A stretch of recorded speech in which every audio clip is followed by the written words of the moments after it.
How did Chris utilize confidence through improvisation in his face to face interview? Chris used confidence through improvisation by realizing that he was underprepared due to the circumstances at hand. He was in jail the night before. He had to go to this meeting and had no time to go to his home, prepare for the meeting, put on clothes, take a shower, anything.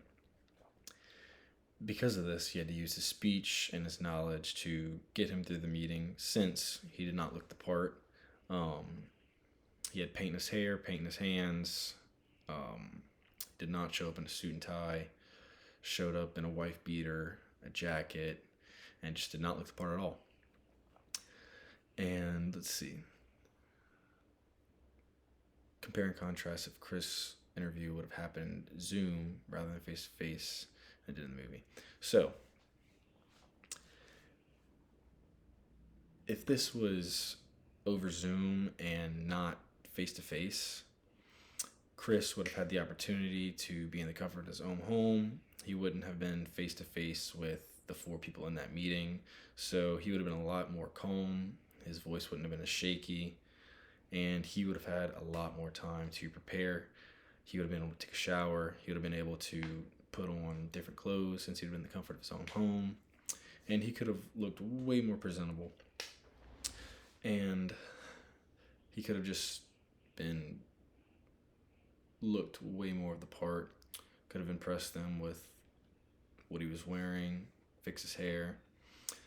There's a lot of things he could have done if it was not face to face.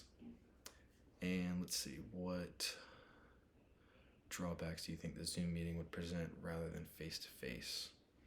So some drawbacks of the Zoom meeting instead of face to face, he was able to show him the passion that he had for the job, because even though he was ill prepared and looked like a garbage man, like they said, he was able to show him that even because of his circumstances, he was still able to show up. He was still able to give all of his effort.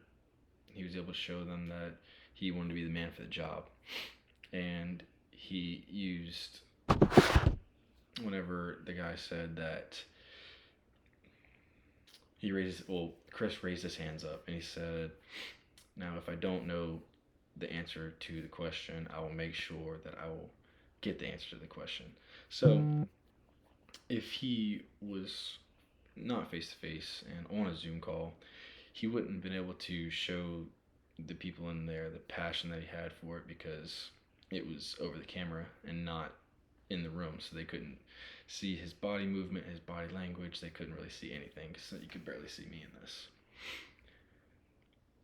Okay, let's see.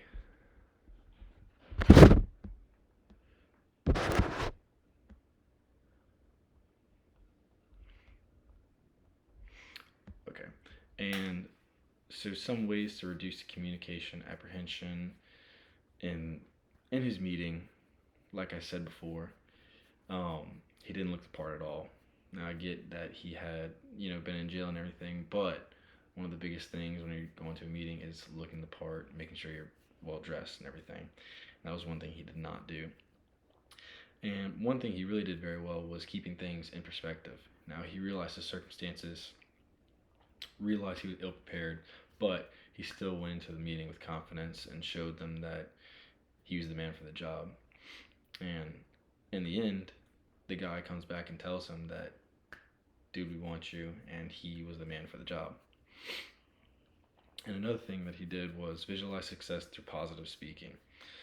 Now, in the meeting, even though he knew he looked terrible, he still kept it positive, and he still told him all the qualities about himself, graduating from radar school in the Navy, making sure that he knows if he doesn't know the answers, that he will find the answers, and even lighten up the mood whenever the executive guy said that, "What do you think I should do to a guy who comes dressed like a bum?" Or he said, "What do you think I would do if somebody came in here pretty much dressed like you?" And then he made a joke and said he probably has some really nice pants. So he kept the he made the people laugh and he kept it positive.